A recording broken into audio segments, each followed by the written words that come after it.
Senator Jeff Merkley, as always, it is a pleasure to speak with you, sir. Well, there's a lot of stuff to talk about, but the one thing I want to talk about first is you launched a blistering Twitter thread yesterday against Attorney General Bill Barr. You said he's abused the Department of Justice, he's corrupted the DOJ, and quoting now, he serves Trump, not the law, not the people. So what set you off to publicly fillet the Attorney General? I'll tell you, it's been continuous from when Bill Barr first wrote an essay that was essentially an application to be selected as Attorney General. And the essence of the essay is, I'll be your guy, not the guardian of the law, but I will be your Mr. Trump, President Trump, I will be your guardian. And so that is a corrupt role for the Attorney General, who's supposed to be the person who really guarantees equal justice under law. And we've seen nothing but the politicization of law ever since. And that thread, we must have put 20 things into that thread. Each one has been a significant story when it's been announced, and people just kind of forget how it's been one thing after another, after another, and most recently participating in essentially the fake news that this election was not free and fair. And that is doing significant damage on his way out of office. There's a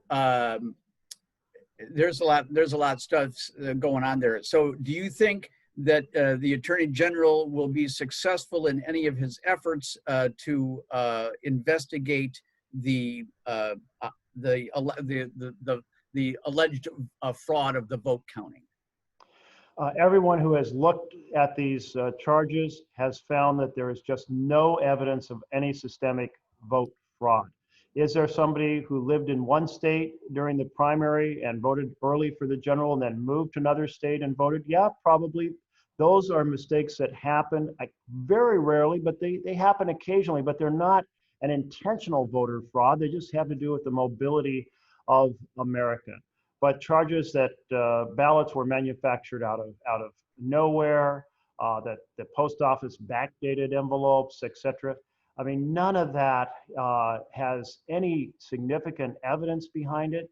And a series of small acts, even if it did, wouldn't countervene the very large numbers by which President Trump is losing in state after state after state. So therefore, the Attorney General knows that this is completely political. There is a tradition of AGs deliberately being careful to send the message that they will not mess with the legitimacy of the election. Bill Barr, once again, playing politics instead of serving the people.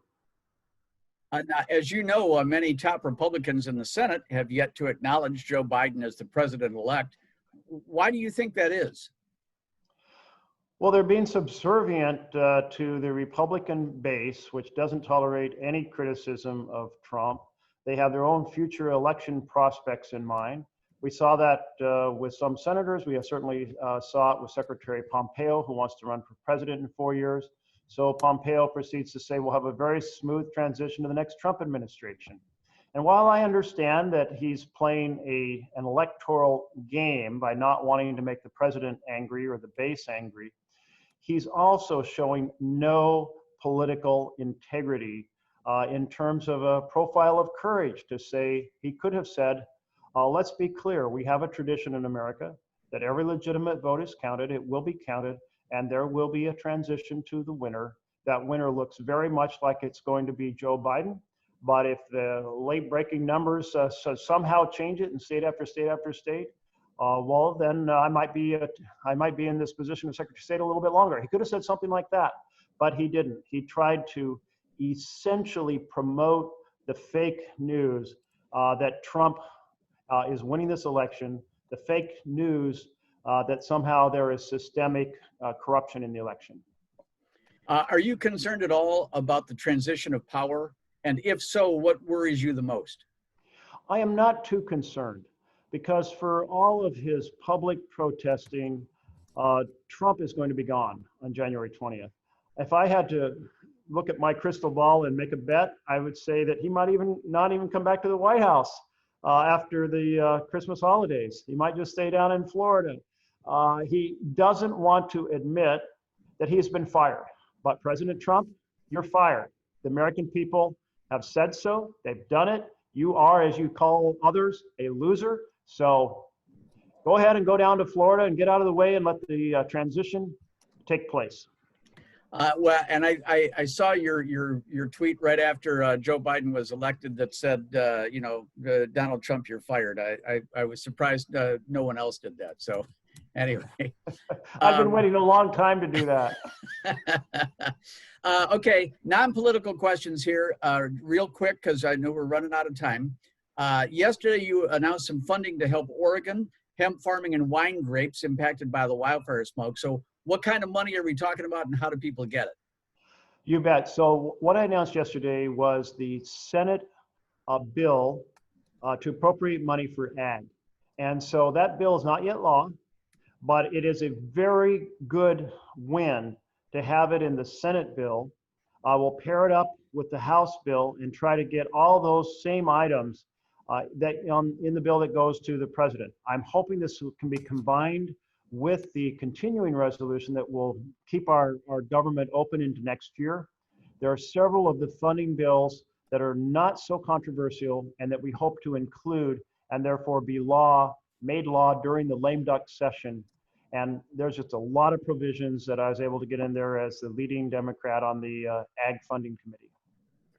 And I know you've been telling people once again to apply for FEMA relief if they need it.